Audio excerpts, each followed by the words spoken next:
वंदे मातरम।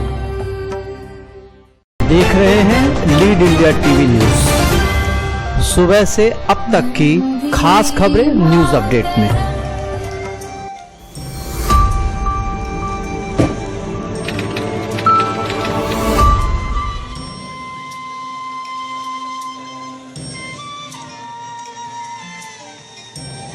नमस्कार दोस्तों, lead India TV news के खास प्रोग्राम खास मुलाकात नेताजी, एक विशेष कार्यक्रम लीड इंडिया टीवी न्यूज प्रारंभ करने जा रहा है, जिसमें हम जयप्रकाश जनता दल में उन नेताओं का साक्षात्कार करवाएंगे, उनसे आपकी एक मुलाकात करवाएंगे कि नेताओं को राजनीति की तरह तरह के पहलुओं पर हम विचार करेंगे और चर्चा करेंगे। इसी चर्चा में आज हमारे बीच जयप्रकाश जनता दल महाराष्ट्र प्रदेश के प्रवक्ता डॉक्टर शशि कुमार पांडे जी आज हमारे बीच पधारे हुए हैं और इस खास मुलाकात नेताजी में हम उनसे आइए इस प्रोग्राम में चर्चा करने से पहले हम इन पर प्रकाश डालते हैं इनके एक छोटे से जीवन पर। डॉक्टर शशि कुमार पांडे वैसे तो उत्तर प्रदेश के रहने वाले हैं, लेकिन इनका जन्म मुंबई विरार में हुआ। इनके पिताजी का विद्यालय है और ये उस विद्यालय के प्रधानाचार्य हैं। इन्होंने अपने प्रधानाचार्य काल में अपने स्कूल को बहुत अच्छे तरीके से समाज के सामने प्रस्तुत किया है और विरार में बहुत ही इनके स्कूल का नाम है। ये बॉलीवुड फिल्म इंडस्ट्री में एज ए लेखक के रूप में, पटकथा के रूप में इन्होंने बहुत ही नाम कमाया है। आप लोगों ने इनकी बहुत सी कहानियों पर फिल्में, टीवी सीरियल्स और सीरीज देखे होंगे। आने वाले इनसे बहुत से कार्यक्रम हैं। ये बहुमुखी प्रतिभा के धनी हैं। राजनीति में ये बहुत अच्छी दखल रखते हैं और इसी दखलंदाजी से, इनके वक्तव्यों से, इनके खरे बोल वचन से हमेशा विरोधी जो है निशाने पे रहते हैं। तो आइए हम डॉक्टर शशि कुमार पांडे जी से ही बात करते हैं, उनसे ही पूछते हैं उनके परिचय के बारे में। तो डॉक्टर शशि कुमार पांडे जी, आपका हमारे स्टूडियो में स्वागत है। नमस्कार, जय हिंद। तो हम चाहते हैं कि लीड इंडिया टीवी न्यूज के दर्शकों को आप बताइए, अपना एक परिचय दीजिए, संक्षिप्त परिचय जो हम दर्शकों को बता सकें। नमस्ते, मेरा नाम डॉक्टर शशि पांडे है। मैं लेखक हूँ। फिल्मों में बहुत सारी फिल्में, सीरियल सब हमने लिखे हैं। लेखक होने के नाते समाज में घट रही घटनाओं को मैं अपनी कलम के माध्यम से पर्दे पर लाता ही हूँ। इसके साथ साथ राजनीति में भी मुझे विशेष रुचि है और लोकतंत्र में साफ सुथरी राजनीति, साफ सुथरे नेता बहुत ही आवश्यक है, तभी हमारा लोकतंत्र मजबूत होगा। लेखन और चिंतन, इन्हीं दो कामों के कारण ही मैं जयप्रकाश जनता दल महाराष्ट्र प्रदेश से मेरा जुड़ा हुआ है। हमारे महाराष्ट्र प्रदेश का अध्यक्ष श्री साहिल श्रीवास्तव जी ने मुझे एक जिम्मेदारी दी है और उस जिम्मेदारी को निभाने की पूरी कोशिश कर रहा हूँ। समाज के प्रति हमारी जो चिंताएं हैं उसे चिंतन का रूप देकर मैं हमारी पार्टी से जुड़ा हुआ हूँ और मैं ये चाहता हूँ कि हमारी पार्टी से ज़्यादा लोग जुड़ें, युवा जुड़ें, ताकि हमारी पार्टी लोकतंत्र को मजबूत बनाने में, इस देश को आगे बढ़ाने में सहायक साबित हो। अच्छा, हमारे दर्शक ये भी जानना चाहते हैं कि आप कहाँ से हैं और आपका बचपन कैसा रहा? हाँ, मेरा जन्म उत्तर प्रदेश अमेठी में हुआ। राजनीतिक सरगर्मी होती है वहाँ। गांधी परिवार काफ़ी समय वहाँ पर रहा और उठापटक तो होती रहती है राजनीतिक जीवन में। अमेठी से हमारे पिताजी रोजगार की तलाश में मुंबई में आए। सन 76 के MA BEd थे और उन्होंने आगे चलकर कुछ स्कूलों में शिक्षा का कार्य किया। फिर उन्होंने समाज को शिक्षित करने के लिए उन्होंने विद्यालय की स्थापना की 1990 में। और आप सभी दर्शकों के आशीर्वाद से आज हमारा विद्यालय पिछले 25 वर्षों में भली भांति फल फूल रहा है। 1200 के आसपास विद्यार्थी हमारे विद्यालय में पढ़ रहे हैं। मेरा हमेशा से ही लेखन में विशेष रुचि रही। समाज में घट रही घटनाएं हमेशा से मुझे विचलित करती रही हैं और मैं अपनी बात को लोगों तक पहुंचाने की मेरी सोच हमेशा से रही। इसलिए मैंने फिल्मों में लेखन इस विधा को पसंद किया और इस कार्य क्षेत्र में मैं काम कर रहा हूं। आगे तो ईश्वर हमें राह दिखाएगा। अपनी तरफ से तो हम भरपूर कोशिश कर रहे हैं और लेखन के साथ साथ समाज के प्रति, देश के प्रति मेरा अपना चिंतन है और मैं बहुत समय से एक मंच की तलाश में था, अपने विचारों को कहाँ रख सकूं। तो इसी दरमियान मेरी मुलाकात महाराष्ट्र प्रदेश अध्यक्ष जयप्रकाश जनता दल श्री साहिल श्रीवास्तव जी से हुई और उनके और पार्टी के विचारधारा से प्रभावित होकर मैंने निर्णय लिया कि मैं जयप्रकाश जनता दल को ज्वाइन करूंगा और पार्टी की विचारधारा को जन जन तक अपने वक्तव्यों से, अपने भाषणों से, अपने लेखन से लोगों तक पहुंचाकर लोकतंत्र में राजनीति के महत्व को मैं देश को, जनता को समझाऊं। यही मेरा उद्देश्य है। आज की राजनीति को आप किस रूप में देखते हैं? देखिए, आज की जो राजनीति है 100 में से 90 व्यक्ति से अगर आप पूछेंगे देश में से तो वो नेताओं को गालियां देते हुए ही दिखेगा। इसके पीछे काफी हद तक नेता तो दोषी है ही हैं, काफी हद तक हमारा जो जनसंचार माध्यम है वो भी दोषी है।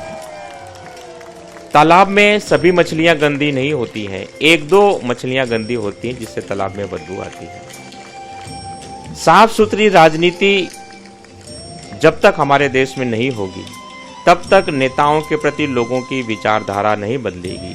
ऐसा नहीं है कि सभी नेता ऐसे ही हैं।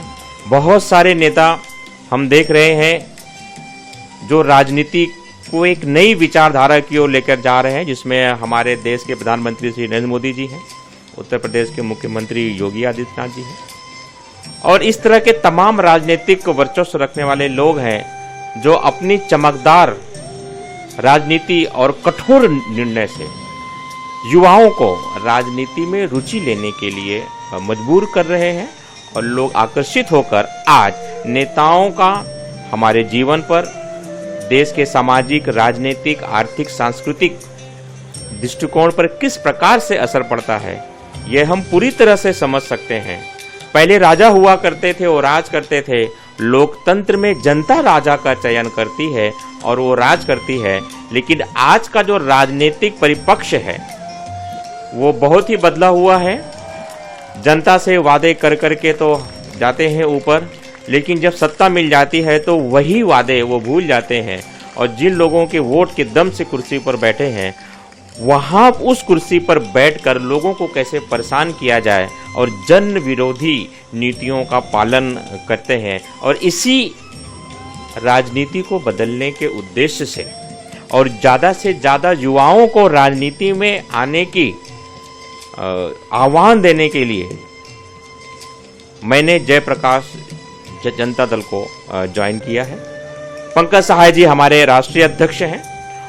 उनके दिशा निर्देश के अनुसार हमारी पार्टी कार्यरत है और हम पूरे देश में जन जागृति के माध्यम से हमारे पार्टी की विचारधारा को जनमानस तक पहुंचाने की पूरी कोशिश कर रहे हैं। अच्छा, राजनीति में आप अपना किसको आदर्श मानते हैं?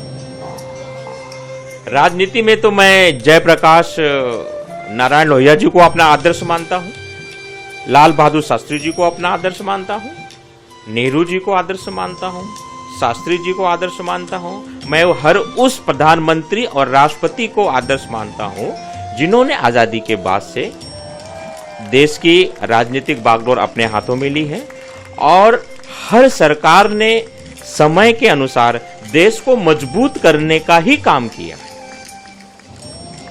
आपकी एक राजनीतिक में अपनी खुद की आपकी एक फिलॉसफी होगी, आपकी एक विचारधारा रही होगी, और दूसरा उसके साथ ही मेरा एक जुड़ा हुआ सवाल और भी है कि आप अपने आप को अपनी राजनीति में अपनी पहचान आप कैसे बनाना चाहते हैं और किस रूप में जनता आपको राजनीतिज्ञ के रूप में देखे? ओहो, बहुत ही कठिन प्रश्न है। अभी तो मैंने इसमें शुरुआत की है। धीरे धीरे मैं लोगों से मिल रहा हूँ, जन समस्याओं को समझने की कोशिश कर रहा हूँ।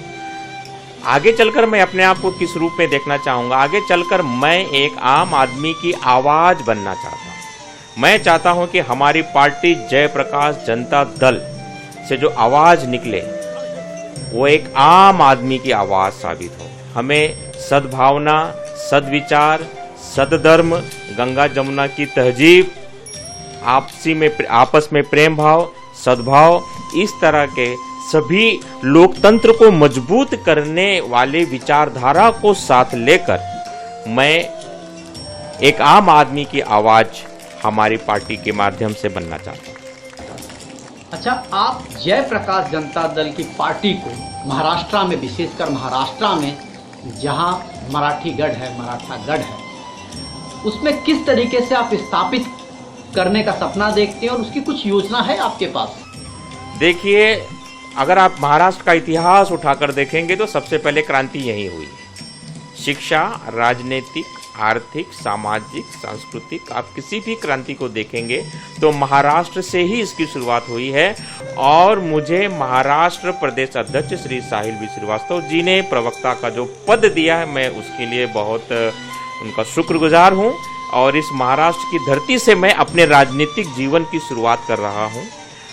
और मैं यही संदेश देना चाहता हूँ कि हम सबसे पहले महाराष्ट्र में हम किस प्रकार से लोगों को रोजगार, भाईचारा और खास करके मुंबईकर, क्योंकि हम मुंबई में रह रहे हैं, मुंबईकर को होने वाली दैनंदिन समस्याओं को समझकर और उनकी आवाज़ को जनता तक पहुंचाने के काम में मैं जयप्रकाश जनता दल की माध्यम से सफल होऊंगा, ऐसा मेरी सोच है। आपके पास कोई इस तरह की योजना है कि बेरोजगारों को ज़्यादा से ज़्यादा रोजगार मिल सके या नौकरियां मिल सके? कोई इस तरह की योजना है आप लोग के पास? हाँ, मैं इसी मुद्दे पर आ रहा था। हमारे महाराष्ट्र प्रदेश अध्यक्ष श्री साहिल बी श्रीवास्तव जी, राष्ट्रीय अध्यक्ष श्री पंकज सहाय जी के दिशा निर्देश अनुसार हम आगे आने वाले समय में समय समय पर रोजगार के साधन उपलब्ध कराएंगे। महिला बचत गट, स्वयंसेवी संस्थाएं, इनका हम गठन करेंगे। अगरबत्ती से लेकर फूल बेचने से लेकर छोटे मोटे जितने भी रोजगार हैं, हम उन्हें उस दिशा में हमारी पार्टी मार्गदर्शन करेगी, क्योंकि रोजगार ही आर्थिक स्वतंत्रता का परिचय है। जितना ज़्यादा लोगों के पास रोजगार होगा, आदमी उतना ही अपने काम में व्यस्त होगा और वह आर्थिक रूप से स्वतंत्र होगा। और आर्थिक रूप से स्वतंत्रता अपराध को अपने आप कम कर देगी। आप क्या संदेश देना चाहेंगे देश के लिए, समाज के लिए और महाराष्ट्र की जनता के लिए? मैं देश के लिए, समाज के लिए और महाराष्ट्र की जनता को यही संदेश देना चाहता हूं कि इस समय हमारा देश पिछले 2 वर्षों से 2020 और 2021 में कोरोना जैसी महामारी से जूझ रहा है। लॉकडाउन की वजह से लोगों को बहुत तकलीफ है, काम धंधे बंद हैं। ऐसे समय में हमें एक दूसरे की सहायता करनी चाहिए, एक दूसरे की सहायता के लिए आगे बढ़ना चाहिए। 100% वैक्सीन को बढ़ावा देना चाहिए। हमारी पार्टी इस दिशा में काम करेगी। वैक्सीन के नाम पर जो अफवाहें लोगों को फैलाई जा रही हैं, हम उनका विरोध करेंगे, उनका हम पर्दाफाश करेंगे और लोगों को जागरूक करेंगे कि 100% देश में रहने वाले प्रत्येक व्यक्ति को वैक्सीन मुहैया होनी चाहिए और समय पर मिलनी चाहिए।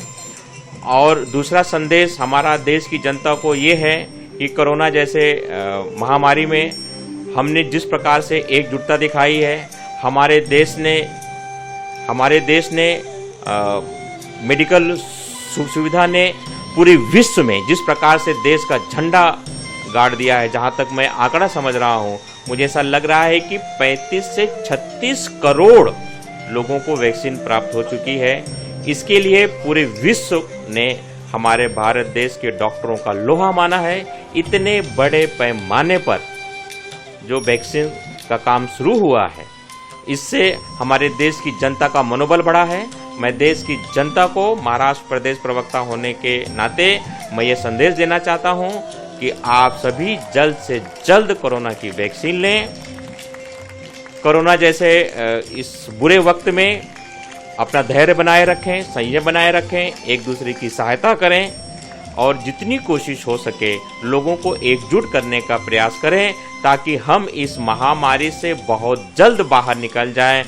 और जो ये कोरोना की तीसरी लहर की चर्चा हो रही है, मेरी उम्मीद है कि अगर देश का प्रत्येक नागरिक जाग जाएगा तो एक कोरोना की जो तीसरी लहर है ये सिर्फ चर्चा मात्र रह जाएगी और इस देश से कोरोना भाग जाएगा और बहुत ही जल्द हम एक कोरोना मुक्त देश बनेंगे और देश की अर्थव्यवस्था, राजनीतिक व्यवस्था, सामाजिक व्यवस्था धीरे धीरे सामान्य पटरी पर आने लगेगी। जयप्रकाश जनता दल महाराष्ट्र में पिछले 1 साल से काम कर रही है। आज 1 से 1.5 साल हो गए हैं। तो इन दरमियान जो है, एक तो कोरोना की वजह से बहुत ज़्यादा डेवलपमेंट नहीं हो पाया है। तो आप अपने कार्यकर्ताओं को, जयप्रकाश जनता दल से जुड़े हुए जो कार्यकर्ता हैं, उनको क्या संदेश दे कि उनमें जोश आ जाए और जोश खरोश से वो पार्टी को, जयप्रकाश नारायण की विचारधारा को आगे बढ़ाएं।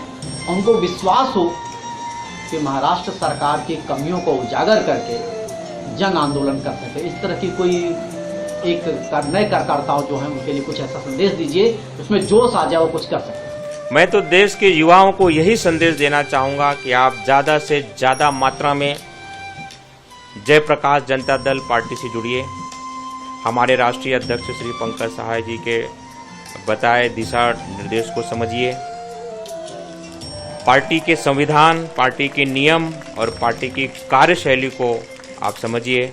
इस पार्टी से आप जुड़िए और राजनीतिक परिस्थितियों में देश को कैसे मजबूत बनाया जाए, एक संगठन के रूप में हमारी पार्टी से सीखने के लिए बहुत कुछ है। आज हमारी पार्टी पूरे देश में स्थापित हो चुकी है, आगे हो रही है। पूरे देश में जगह जगह कार्यालय खुल रहे हैं। महाराष्ट्र में जितने जिले हैं, हमारे महाराष्ट्र प्रदेश अध्यक्ष श्री साहिल श्रीवास्तव जी ने पिछले 1-1.5 वर्षों में बहुत मेहनत की है। जयप्रकाश जनता दल पार्टी का कार्यालय खुल चुका है, जगह जगह लोग काम कर रहे हैं और मुझे ऐसा लगता है कि इस समय महाराष्ट्र में हमारे पास 7 से 8 लाख कार्यकर्ता हमने पार्टी के साथ पिछले 1 साल में जोड़े हैं। इसके साथ साथ पार्टी में और भी संगठन को बढ़ावा दिया जा रहा है। जैसे हम एक अलग ब्रांच की स्थापना कर रहे हैं जिसमें रोजगार संबंधी विषयों पर हम चर्चा होगी और उसको किस प्रकार से कार्य में लिया जाए उस पर चर्चा होगी। और हम फिल्म फेडरेशन से संबंधित बहुत सारी समस्याएं हैं कामगारों को, उनके हक और उनके न्याय को लेकर। तो बहुत जल्दी हमारे महाराष्ट्र प्रदेश अध्यक्ष श्री साहिल श्रीवास्तव जी फिल्म को लेकर एक अलग जयप्रकाश जनता दल फिल्म फेडरेशन इस प्रकार से स्थापना करने जा रही है। तो मैं फिल्मों से जुड़े अपने भाई बंधुओं से अपील करता हूं, आप ज़्यादा से ज़्यादा मात्रा में जयप्रकाश जनता दल की फिल्म संगठन से जुड़े और अपने हक और न्याय की लड़ाई को और मजबूत बनाएं। एक बड़ा अभी मुंबई में पिछले 2 दिनों से मूसलाधार बरसात हो रही है, इसमें 35 लोगों की जान चली गई। तो जयप्रकाश जनता दल अपनी संवेदना को किस तरह से व्यक्त करेगा? हाँ, ये बहुत ही दुखद घटना है, मर्मस्पर्शीय घटना है। आंखों से आंसू आ रहे हैं। बहुत सारे परिवारों ने एक झटके में अपने अंत को देखा है। बहुत ही दुर्भाग्यशाली घटना है, ऐसी घटना नहीं होनी चाहिए। और इस पर हम जितने भी लोग दिवंगत हुए हैं उनकी आत्मा की शांति के लिए जयप्रकाश नारायण जनता दल शोकाकुल है और उनकी आत्मा की शांति के लिए हम मौन रखेंगे आगे चलकर। लेकिन अब बात यह है कि इस घटना को आगे कैसे रोका जाए। अगर प्रशासन सही समय पर जागता, सही समय पर कार्रवाई होती, तो इन लोगों की मौतें बचाई जा सकती। सरकार से कुछ अपील भी कर रहे हैं कि जो मृतक हुए हैं उनको कुछ, वैसे सरकार योजना तो बना रही है, आपको पता है सरकारी योजनाएं आती हैं और नेता बोल देते हैं, फिर उनकी मदद मिलती नहीं है। अगर मान लीजिए कि सरकार उनको मदद नहीं करती है तो क्या जयप्रकाश जनता दल कोई आंदोलन किस तरह के कुछ करेगी? हाँ, हमने मामले पर नज़र रखा हुआ है। हमारे महाराष्ट्र प्रदेश कमेटी इस मामले पर नज़र रखी हुई है। हम कुछ दिनों तक इंतज़ार कर लेते हैं। अगर दिवंगत परिवार को मुआवजा देने में थोड़ी देरी होगी या उन्हें न्याय नहीं मिलेगा तो निश्चित तौर पर जयप्रकाश जनता दल एक आंदोलन खड़ा करेगा और इन लोगों की आवाज़ें, इन गरीबों की आवाज़ें हम प्रशासन तक पहुंचाएंगे बहुत जल्द। बस एक आखिरी सवाल है कि लीड इंडिया टीवी न्यूज़ के दर्शकों को आप क्या कहना चाहेंगे? और मैं चाहता हूँ इसके साथ साथ आप ये भी रिक्वेस्ट कर दें कि ज़्यादा से सब्सक्राइब करें लोग इसको।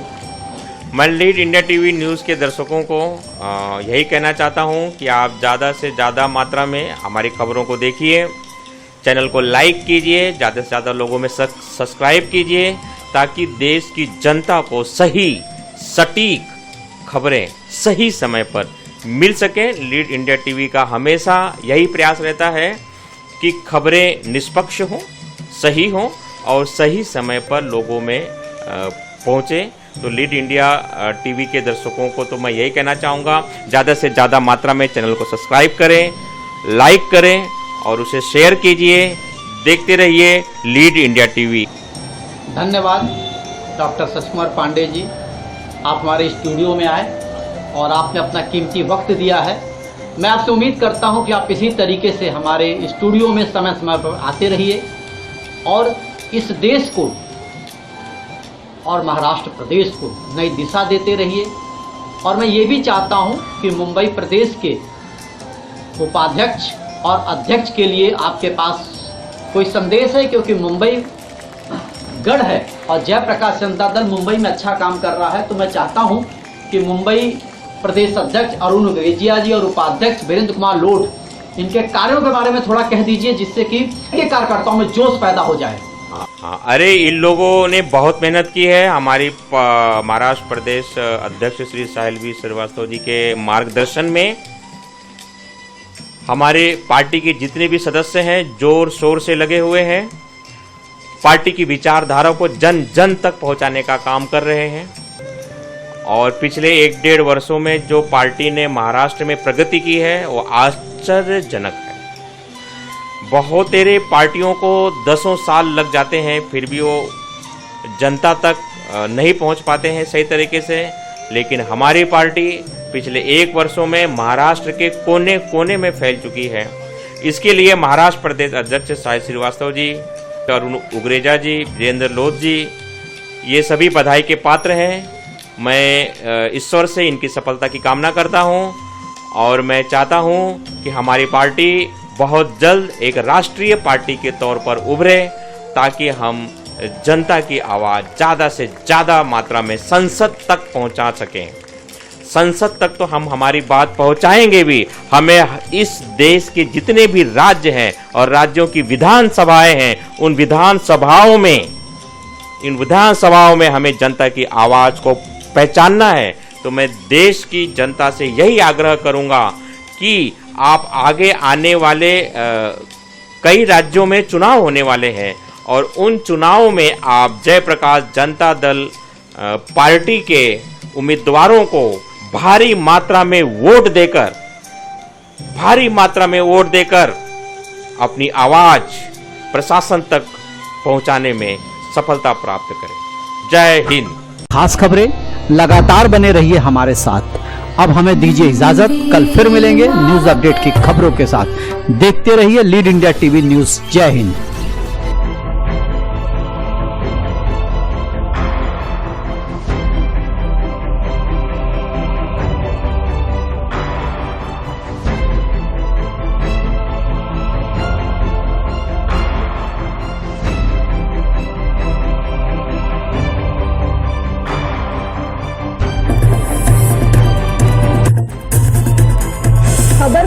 जो सही रास्ता दिखाए, वो नहीं जो अनदेखी अनसुनी हो,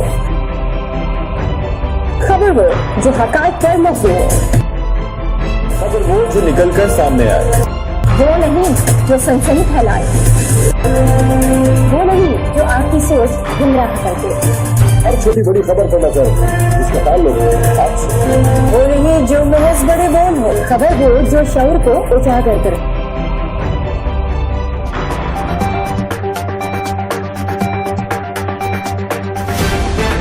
आप देख रहे हैं lead India TV news. Vande Mataram. Bhojpuri भाषा, संस्कृति व साहित्य का धरोहर। भोजीपुर.live OTT डिजिटल प्लेटफॉर्म, जहां मिली भोजपुरी फिल्मों के मिठास, घर घर बही लोक संगीत के बयार। बहुत जल्द आवत बा भोजीपुर.live।